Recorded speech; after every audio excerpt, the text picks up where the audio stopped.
c'est mieux. Mieux. Amorce le mouvement de sortir, Muriel. Et de descendre. Voilà, très bien. Il est l'un des acteurs préférés des Français. Pourtant, Christian Clavier ne se repose pas sur cette cote d'amour. Aujourd'hui, il décide de prendre des risques. Une double casquette, acteur mais aussi réalisateur, son premier film, Derrière l'objectif. Et là, ce qu'on va faire, c'est que si tu veux, toi moi, tu je montes, monte pas. toi tu vas rester dehors. Et toi tu prépares ta seringue, peinard. Tu sais que je peux Tu me fous le genou dans le dos, tu vois, dans le dos.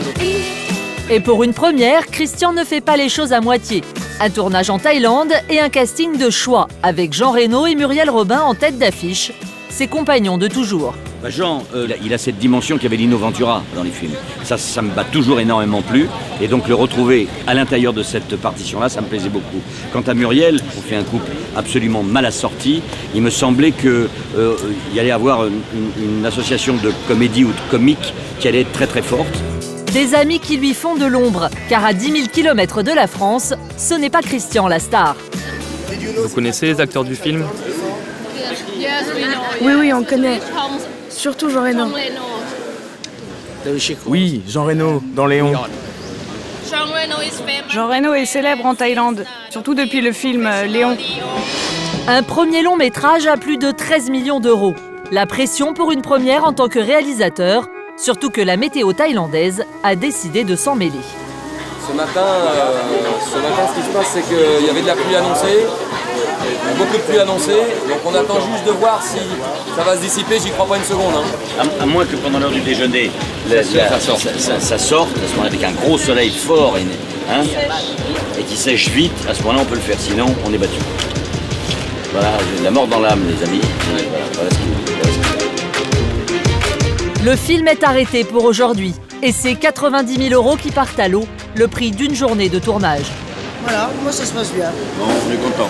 On est bien En fait, content. on est On est bien, on est bien. On est content parce qu'on est bien ici, tu vois. Parce que le problème, c'est qu'on est bien. Tu sais pourquoi on est bien? On est bien parce qu'on est bien.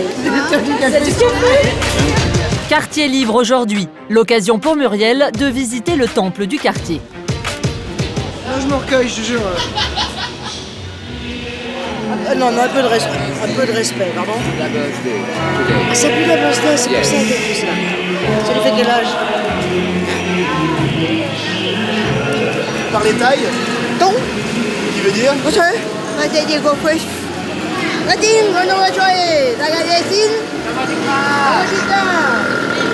Voilà. Non, c'est bien. Alors, qu'est-ce qui est important? Finalement, quand on arrive quelque part, merci, bonjour. Le troisième grand rôle cinématographique de Muriel Robin. Et cette fois, c'est du sur-mesure. L'histoire d'un couple homosexuel qui part en Thaïlande pour adopter une petite fille. Un scénario qui fait écho à la vie de Muriel et que Christian Clavier a écrit en pensant à elle. L'adoption, vous avez une position particulière à ça, l'adoption par les couples homosexuels? Je suis drôlement embêtée, parce que j'ai été très non. Je serais presque oui. Là, on peut dire que deux mamans, c'est pas structurant, mais est-ce qu'une maman avec un papa qui se tape sur la gueule, est-ce que c'est structurant? Enfin, alors on peut tout dire, quoi. Donc à un moment, allez, comme il faut que je me positionne, je dirais que je suis pas. Mais au début de la scène, vous regardez surtout Pépère, c'est-à-dire moi en l'occurrence qui est effondré dedans, qui a un petit côté stupéfait, en plus. Mais Christian Clavier n'entend pas faire un film engagé. Il veut juste faire rire une fois de plus. On ne choisit pas sa famille sortira dans les salles le 9 novembre prochain.